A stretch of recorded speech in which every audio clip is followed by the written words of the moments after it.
Gue awal kerja di UNDP malah sebelum wisuda. Sebelum wisuda S1. Iya, luar biasa. itu kok bisa masuk ya? Lo punya koneksi atau gimana sih? Ordal gitu ya.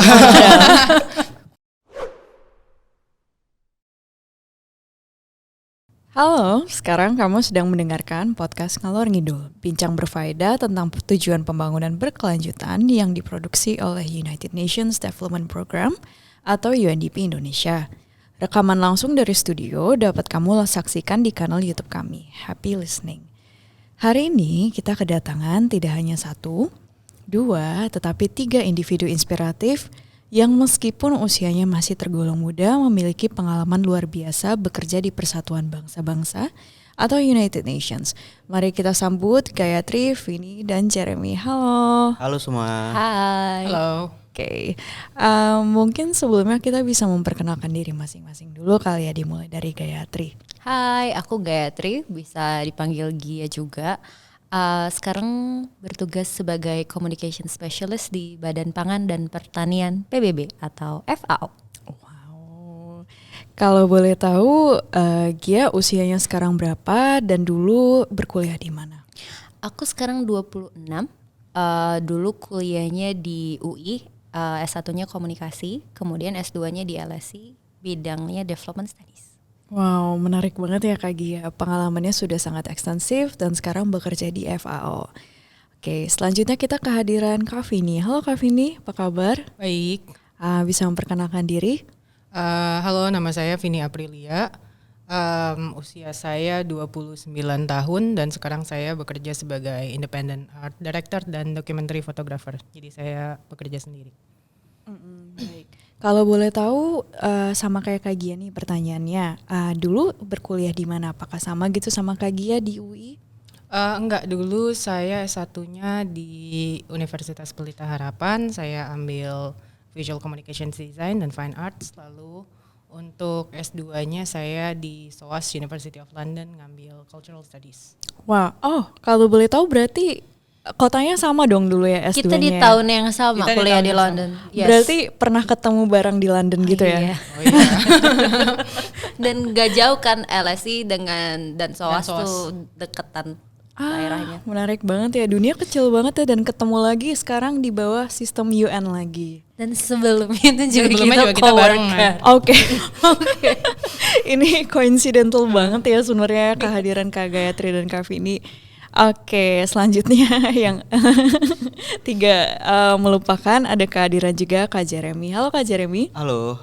Bisa memperkenalkan diri kepada teman-teman? Ya, gue Jeremy Tambunan dari IT UNDP.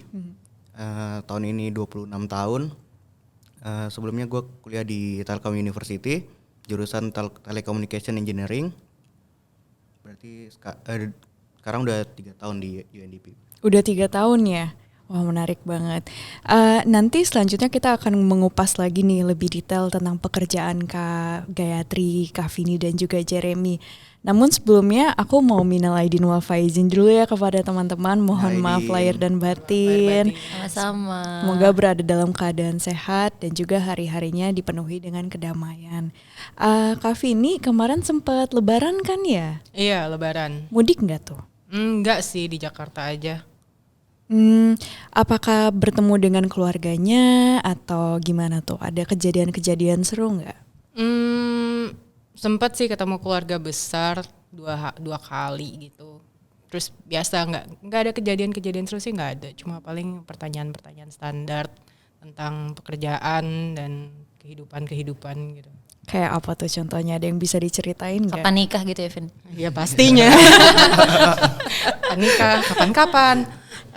Terus satu lagi sih paling kayak pertanyaan tentang pekerjaan karena dulu kerja di UN, terus habis itu sekarang tiba-tiba milih kerja sendiri, terus keluarga tuh pada yang, dulu udah kerja lama-lama di UN, S2, terus kenapa sekarang kerja sendiri? Ya kayak gitulah.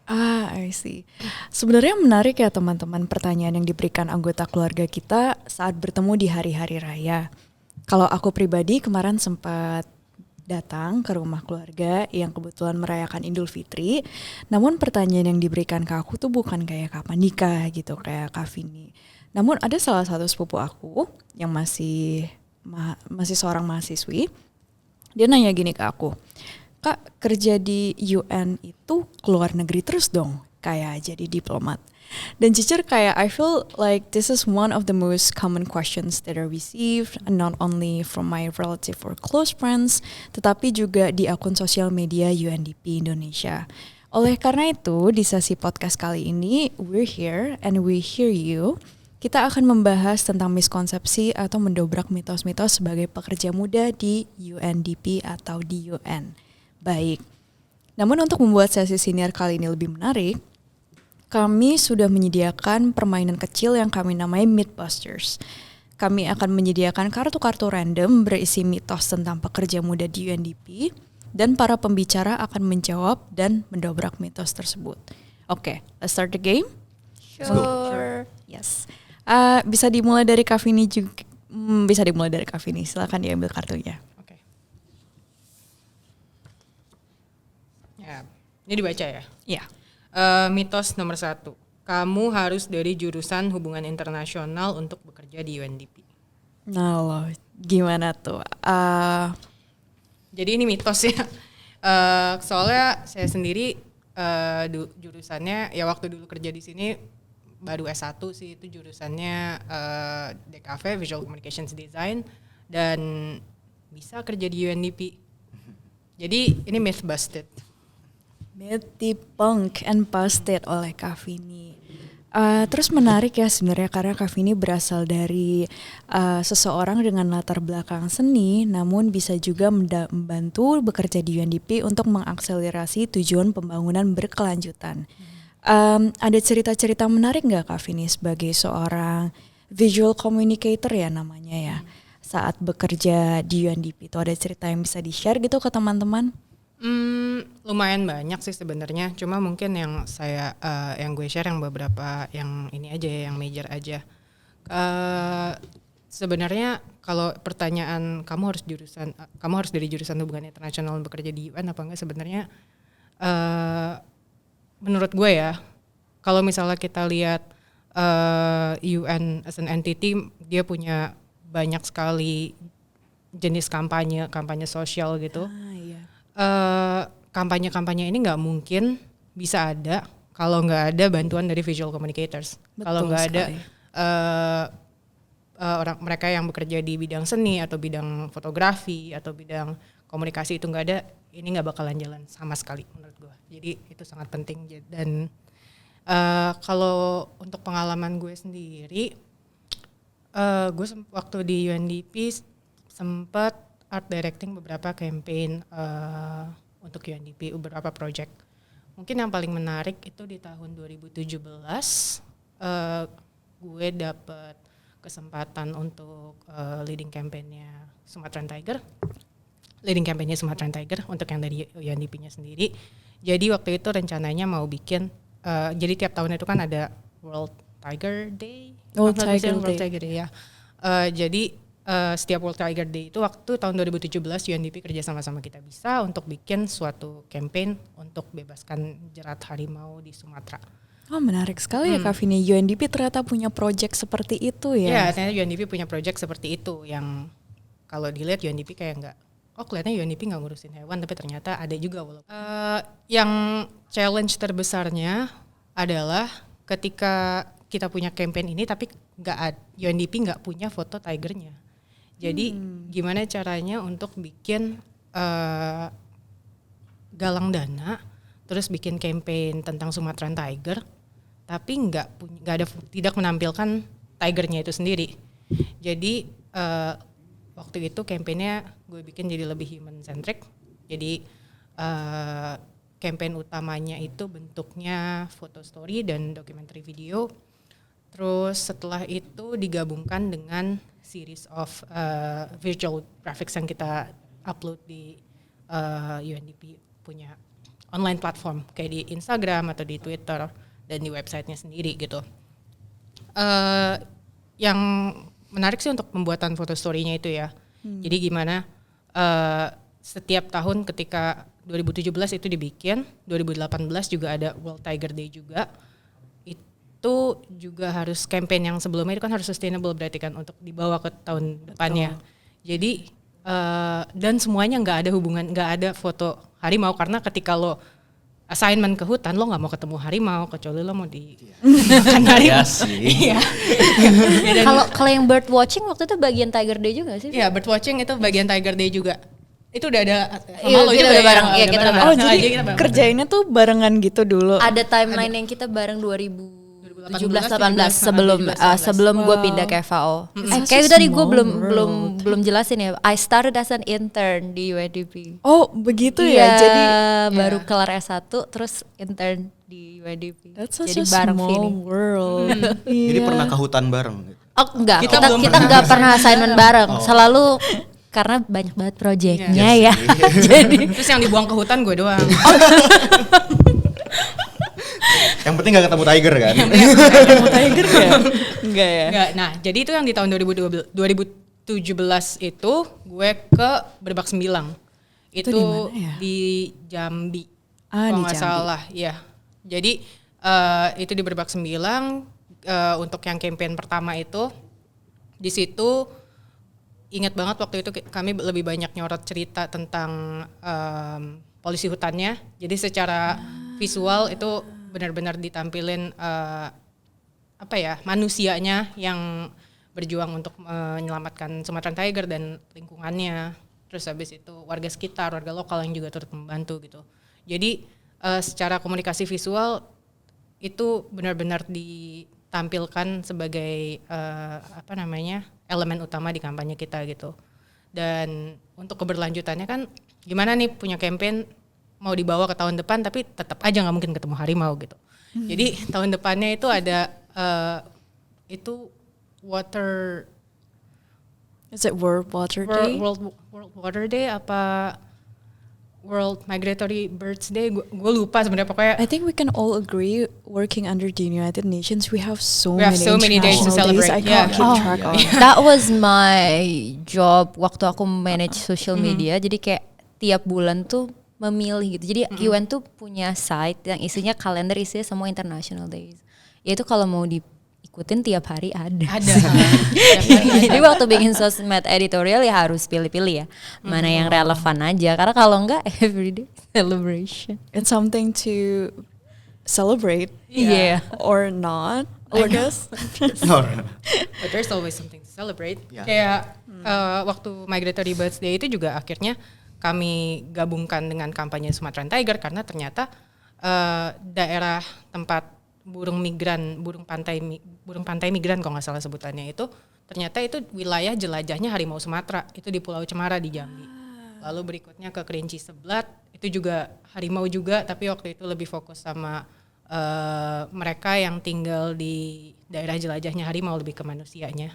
Jadi ngomongin polisi hutan, ngomongin burung migran dan yang terakhir ngomongin warga-warga lokal yang tinggal di daerah wilayah harimau tanpa menyinggung harimaunya itu sendiri.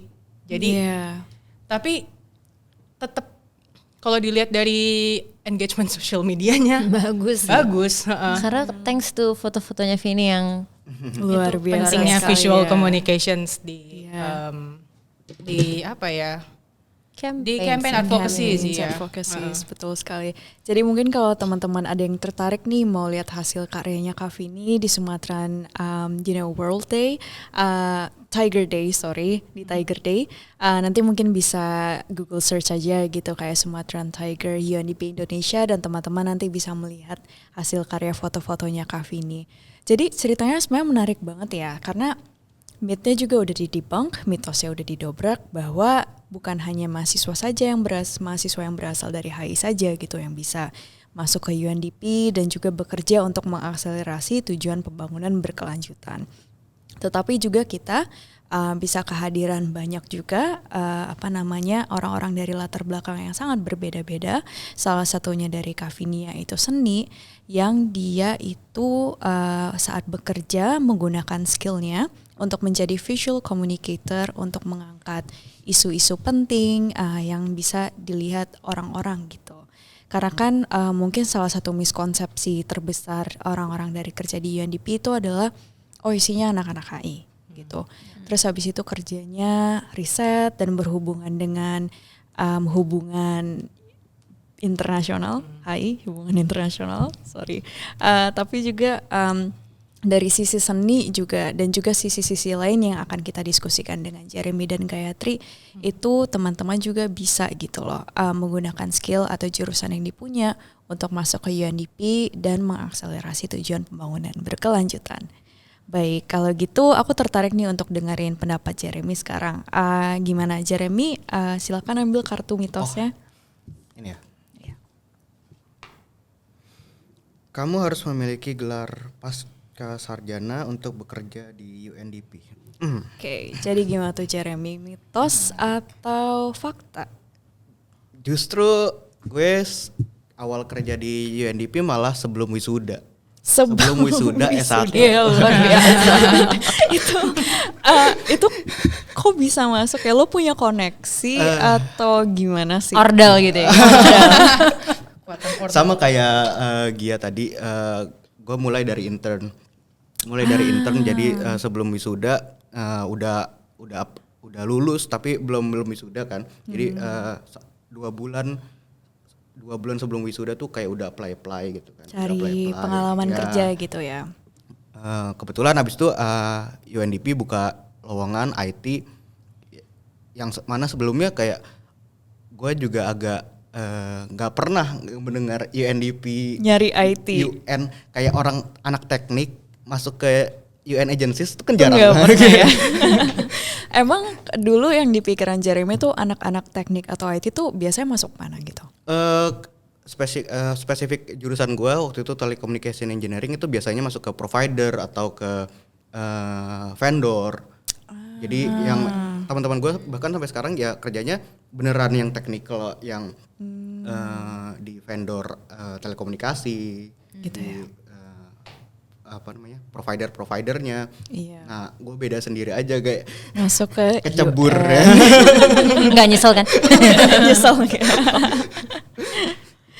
Jadi waktu itu kalau misalnya ditanya harus punya pasca sarjana ya memang banyak yang pasca sarjana di UN agencies di UNDP. Tapi ya kalau dibilang harus punya gelar pasca sarjana kayaknya enggak juga, tergantung kebutuhannya job yang dibuka kan gitu. Betul. Jadi kayak yang tadi yang mitos pertama harus HI dan sekarang harus pasca sarjana ya enggak juga, tergantung kebutuhan masing-masing. Iya ya, gitu sih. gitu. Yeah.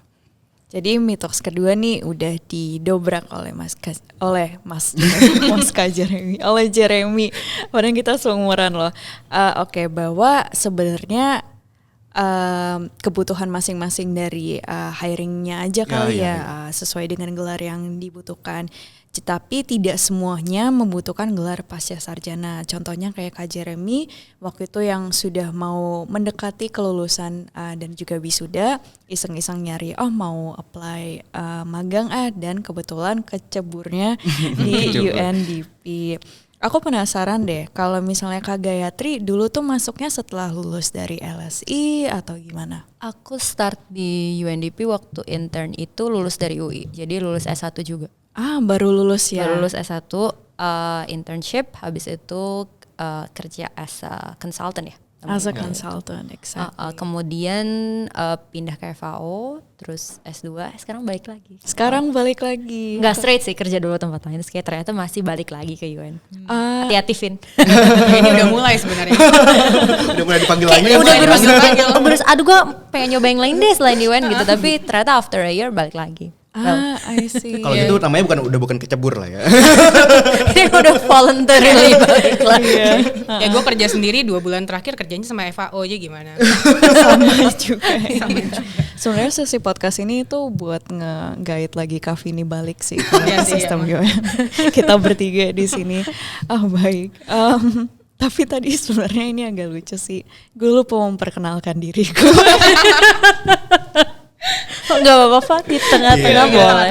Sorry ya, ini kayak middle introduction. Andre udah ketawa.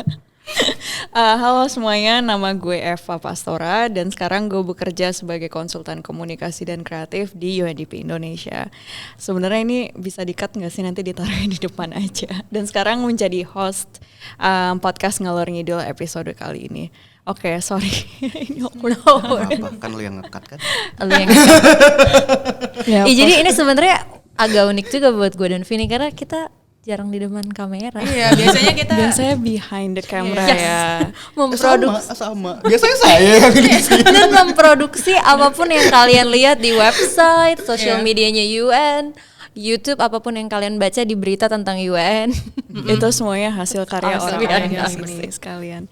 But this is actually a very interesting opportunity karena sebagai orang yang bekerja di layar kamera atau di layar kaca, tidak banyak orang yang bisa mendengar cerita-cerita individu-individu tersebut. So this is a very good opportunity and a privilege for our audience to listen directly to what this amazing individual has to say. Mungkin tadi kita balik lagi sedikit ya ke Kak Jeremy nih. Sebenarnya gue penasaran nih, Jer, kan kayak tadi lo bilang lo aja sebelum magang lo baru tahu nih di UNDP ada nge-hiring IT. Kerjaannya gimana sih kalau IT dan di UNDP? Apa kalau ada cerita-cerita menarik gitu yang lo pengen share ke teman-teman yang mendengarkan? Iya, menarik sih kayak ya bisa kalau misalnya bisa lu bayangin lu sebagai orang IT di perusahaan yang bukan IT. Sementara kalau misalnya lu nongkrong balik lagi sama teman-teman lu itu sangat teknikal bahasan-bahasan mereka. Ya, kalau misalnya di sini sih ya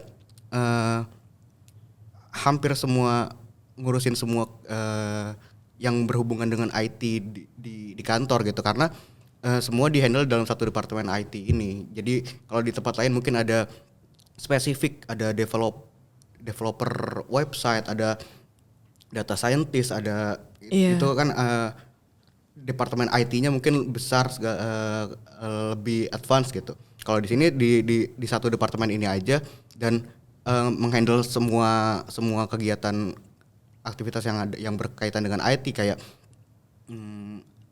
development softwarenya juga, procurement item-item IT-nya, device IT-nya juga sampai troubleshoot kalau misalnya ada masalah. Itu semuanya ya kerjaan di IT itu sih. I think this is a cry for help from Mas Jeremy. Kayak bebannya banyak banget. IT security juga gak sih? Kadang-kadang lu suka kayak nge-flag, jangan diklik gitu, email ini gitu kan. Jadi kadang ada user yang tiba-tiba dapat email spam gitu kan kayak, Mas Jeremy ini gimana ya? Ini legit atau enggak ya gitu.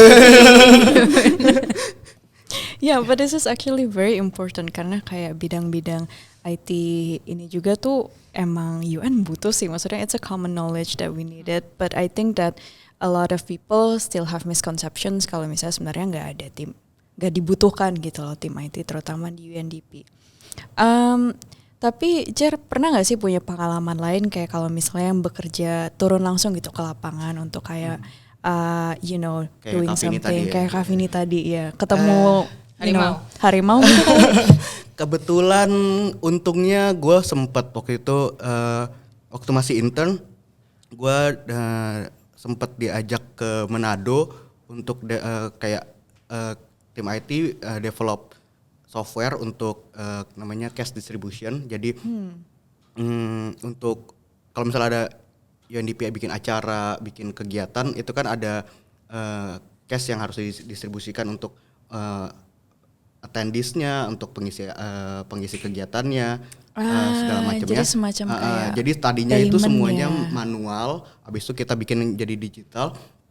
Nah, habis itu waktu itu gua ke Manado untuk tes waktu itu kayaknya kegiatannya CIWT, Combating Illegal Wildlife Trade juga. Jadi berhubungan sama hewan juga sebenarnya sama tapi ya. kalau di Manado itu lebih ke penyu waktu itu. Jadi yang di training, jadi itu acara untuk training ranger-rangernya, polisi lapangannya untuk yang di daerah pantai-pantai situ yang ngurusin penangkapan penyu ilegal segala macem. Iya. Tapi gue di situ untuk tes si softwarenya yang baru dikembangin itu. Jadi ya menarik sih kayak ketemu langsung di lapangnya ngelihat. Penyu. Abis itu tapi ya gue sebagai orang IT ya tetap konteksnya di situ untuk si aplikasinya, digitalnya segala macamnya. Jadi lumayan relate tadi kalau misalnya dibilang turun ke lapangan segala macam. Karena sebenarnya kan kalau misalnya Vini dia di operation kan hitungannya di comms itu kan sebenarnya jarang kan turun ke lapangan gitu. Tapi untungnya pernah mengalami itu gitu. Jadi lumayan lah pengalaman menarik jadi gitu sih. Iya, itu menarik banget sih karena karena yang sebelumnya mungkin miskonsepsinya adalah kalau misalnya IT gitu kan kayak work desk job only, tapi kayak Mas Jeremy sendiri pas saat program magangnya bisa turun lapangan ke Manado dan juga mengembangkan teknologi-teknologi yang akan digunakan oleh masyarakat dan komunitas lokal demi pencapaian tujuan pembangunan berkelanjutan. Ini kayaknya overused words banget ya, kayak emang harus tujuan pembangunan berkelanjutan gitu ya. Iya. Tapi kayak sebenarnya emang tahun 2020 sampai 2024 itu digitalization ya masuk dalam strategic plan-nya UNDP sih. Jadi ya kedepannya bakal akan banyak nih digitalization-nya. Apalagi habis COVID ya. Oh iya, apalagi awal COVID kemarin semuanya WFH. Semuanya belum pernah pakai Zoom, tiba-tiba harus pakai Zoom gitu kan. Kalau udah digitalization, ntar bikin apps, terus yang bikin UI, UX, semuanya orang mana? Iya betul, dari communication. Dan butuh orang art kan, orang art. biar visualnya Visual desainnya biar bagus. Biar bagus. Oke, jadi ya menarik banget sih sebenarnya. Mungkin sekarang kita udah banyak ngobrol nih sama Kak Jeremy. Mungkin selanjutnya bisa Kak Gayatri, silakan diambil kartunya Kak. Ada kartu terakhir Khusus buat gue. Oke, pengalaman kerja kamu apakah sama dengan konferensi model United Nations? Oke, is it a myth or a fact? Agak partially ya, karena How? tergantung. Gue dulu anak MUN sih waktu di UI, tapi nggak seaktif itu. Kayak tergantung dari jenis kegiatan yang dikerjain ya di kantor. Karena kadang-kadang ada beberapa yang gue assist meeting gede juga, jadi kayak it looks like nggak pernah sampai ke New York atau mana. Tapi kayak maksudnya kadang-kadang assist meeting juga yang sifatnya antar negara. Biasa kita ngobongin ada diskusi-diskusi yang kind of we call it high level meetings, kayak misalkan emang tujuannya untuk advice, karena kan UN mengadvise ya, memberikan masukan gitu untuk kebijakan publik gitu-gitu kan. Jadi ada atau assistance, bantuan sesuatu yang berhubungan dengan kebijakan, itu pasti ada meeting.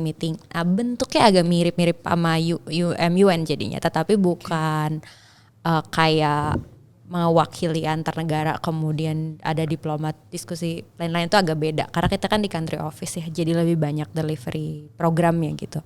Tapi kalau kerjaan gue sendiri sih selain tadi meeting itu, ada juga yang banyak lapangan, dan gue juga berhubungan dengan hewan kebetulan bidang portfolio yang gue manage di FAO tuh urusannya dengan livestock, jadi peternakan, dan hal-hal yang berhubungan dengan emergencies terkait wabah, bencana alam, bencana non alam gitu-gitu. Jadi banyak banget berurusan dengan hewan karena gue visit ke peternakan. Udah pernah lihat apa aja ya? Peternakan rusa, babi, sapi. Bisa dikembangbiakan. Iya. Baru tahu ada peternakan. Ada rusa. farm deer, yes. Jadi ada deer yang jenisnya memang diternakan gitu. Itik apa lagi ya? Ya jadi gue udah pernah banyak melihat peternakan lah, dan gimana kerugiannya peternak kalau udah keserang penyakit gitu kan. Terus kayak kemarin nih bulan lalu ke Riau, jadi ada wabah penyakit.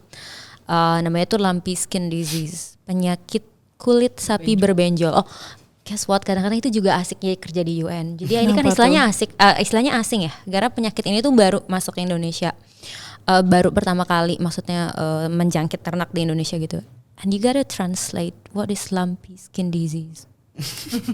Oh, I see. Dan like a foreign ngomong word. ke wartawan kayak itu apa ya? Karena kadang-kadang mereka suka juga nanyanya ke UN kan. Kayak sekarang ada lagi foot and mouth disease, penyakit mulut dan kuku, ternyata bukan penyakit mulut dan kaki penerjemahannya. Jadi ada hal yang menarik juga sih di situ sebagai anak communications, dan tadi aku juga punya ada background development studies. How do you translate this istilah-istilah ini ketika dia masuk ke Indonesia supaya orang tuh paham, oh oke, ini ya gitu. Terus kayak kadang-kadang sih expert-expertnya UN tuh diminta untuk ngejelasin ya pertama kali ini tuh sebenarnya apa, karena kan mungkin ada experience dari negara lain, tawan, ke pemerintah, ke peternak, ke pedagang pasar gitu. Jadi asik sih sebenarnya. So myth 3 is debunked oleh Kak Gayatri. Oke. Bahwa sebenarnya kerja di UN itu nggak semena-mena gitu kali ya,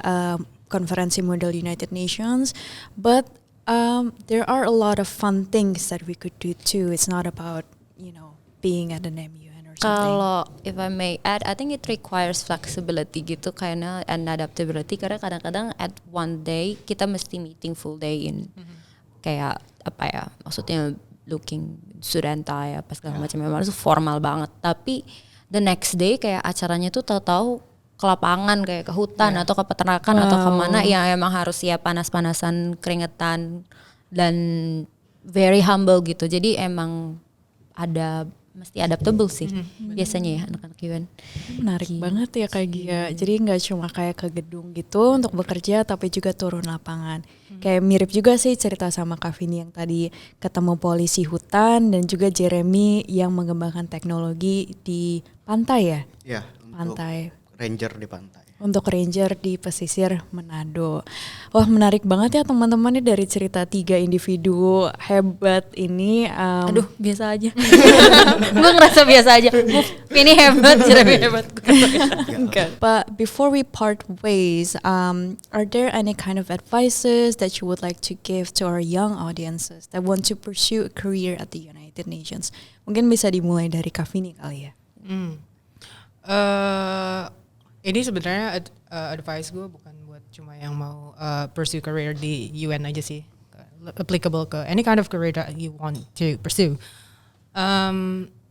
Just go for it. Kalau lo punya kesempatan, lo punya akses ke situ, dan ya kenapa enggak, just go for it. Regardless background lo apa, atau background pendidikan lo apa, atau pekerjaan lo sebelumnya apa. Gue juga awal-awal sebelum kerja di United Nations, gue kerja di education sama art, sebelumnya di record label, jadi benar-benar gak ada hubungannya sama sekali sama development. Jadi ketika kesempatan itu ada dan lo punya akses ke situ, ya udah lakuin aja, nothing to lose. Nothing to lose. Yeah. Okay, that's very very insightful advice dari Kak Vini. Gitu. Kalau dari Kak Jeremy, apakah setuju atau punya pendapat lain? Setuju sih. Ini kayak 3 pertanyaan itu yang biasanya menjadi halangan terbesar orang mau ke UN gitu kan, kayak dan ya dari jawaban-jawaban Kak Gia, Kak Vini tadi sebenarnya ya udah merangkum itu semua, kayak go for it. Terus yang penting kalau misalnya kita punya tujuan mau kesini, ya requirement-nya udah jelas, job-nya udah jelas. Terus kayak kalau misalnya memang udah ngerasa cocok, ya daftar aja gitu. Jangan takut, jangan terpaku. Oh, gue bukan anak HI, oh gue bukan anak sosial, bahkan gue bukan anak sosial. Gue dari teknik. Ya fine aja. Lingkungan di sini sangat suportif, sangat positif sih. Ya untuk berkembang, lo akan sangat bagus di sini sih. Jadi jangan takut, jangan overthinking akan masalah-masalah yang belum tentu akan terjadi gitu sih. Iya. Atau jangan overthinking full stop. Jangan overthinking full stop. I mean, worst case scenario lo ditolak and it's not the end of the world. Ya, benar. Ya, project UN banyak gitu kan, nggak cuma di UNDP. UN agency banyak. UN agencies banyak. Cuma UNDP. Ya. Jadi jangan mengurungkan niat ya, betul sekali yang sudah disebut sama Jeremy. Bagi teman-teman yang ingin mendaftar, jangan terpaku oleh miskonsepsi yang ada. Cari informasi mendalam dari berbagai sumber gitu, tapi sumber yang terpercaya ya. Dengerin podcast ini misalnya. Podcast ini misalnya gitu. Last but not least, Kak Gia. Apa ya? Kayak berhubung kita syutingnya di depan SDGs nih. Jadi kan 17 goals, terus interdisciplinary banget ya nggak sih, banyak banget bidangnya. Jadi kayak advice gue adalah apa ya, kayak dunia tuh gede banget dan sangat banyak banget bidang yang sebenarnya tuh nggak terkotak-kotak gitu loh, masih sangat banget bisa bekerja sama. Pasti banyak kan project yang kayak ngomongin clean water, tapi terus kayak ada itu nyangkut sama good health juga. Kayak gue tuh banyak banget ngurusin masalah food security gitu sih. Jadi zero hunger kan goal 2. Tapi itu ternyata nggak bisa juga kalau achieve food security tapi kayak nggak ada air. Atau kayak lu buang-buang makanan berarti nggak responsible consumption gitu kan. Atau terus ini udah ada makanannya tapi nggak sehat. Jadi good health gitu-gitu. Dan itu kebayang nggak sih banyak banget bidang pendidikan, bidang pekerjaan yang ikut menyumbang ke project-project itu gitu. Jadi UN tuh interdisciplinary banget. Jadi background kalian apa aja tuh kayaknya pasti ada sih lowongannya ya kayaknya. Dan meskipun udah masuk juga nanti ya jangan kayak gue anak ekonomi, ya udah gue belajar itu aja. Atau kayak gue anak teknik sipil, kayak gue nggak mau tahu deh kalau ada orang yang ngebahas health.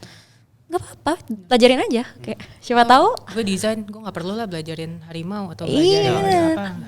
Karena justru kalau gue sih ngerasa funnya kerja di UN tuh itu ya, belajar banyak hal baru gitu yang gue gak pernah denger tuh pasang listrik di desa tuh kayak gitu ya. Gak tahu. Betul. banget sih ya. Penyu gak tahu.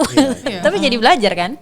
Which is nice and it's actually fun as well gitu. Jadi kayak sembari kita bekerja, kita juga bisa belajar banyak hal-hal baru yang menarik yang sebelumnya kita nggak sempat kepikiran gitu loh untuk kayak masuk ke ranah tersebut. Gitu. Tahu itu ada aja enggak? Bener.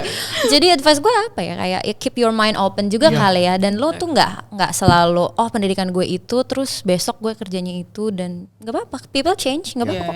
Yeah. Dan lo nggak berhenti belajar, lo belajar terus. Bener. Betul banget. I think that semua yang sudah ending saya kayaknya semuanya udah dirangkum dengan sangat baik ya oleh ketiga speaker ngalor ngidul hari ini. Dengan kata-kata tersebut, I think that is all for today, friends who are listening to ngalor ngidul. To be honest with you, I don't want this to end. I still want to keep talking to Kak Gayatri, Jeremy dan juga Vini. Tapi kita udah ada batasan waktu nih. Studio udah ngelirik soalnya. Jadi ya udah, terima kasih banyak Kak Gia, Kak Vini dan Jeremy sudah hadir. Thanks for having me. Dan juga bagi teman-teman yang mendengarkan, terima kasih sudah hadir dari awal hingga akhir. Semoga sesi kali ini bermanfaat bagi teman-teman dan tidak mengurungkan niat teman-teman untuk masuk ke UN despite any kind of backgrounds. Rajin cek webnya aja sih Kak. Yeah. Betul banget. Suka ditanya gak sih lowongannya di mana? Di website? Betul, lowongannya ada di situ. Kak Jeremy yang posting. Ditaruh nggak itu? Cek description. Cek Di sosmednya juga suka kan? Iya, di sosmednya juga banyak banget. Nah, untuk misalnya teman-teman masih punya pertanyaan yang lebih banyak tentang bekerja di United Nations, itu gimana dari sisi human resources, atau teman-teman yang sudah berkeluarga penasaran gimana sih bekerja sebagai ibu karir di UNDP itu, tetap simak podcast kami karena di episode-episode mendatang atau yang sudah terbit teman-teman bisa mendapatkan informasi tersebut. Okay, that is all for today, folks. See you later in the next episode. Bye. Bye.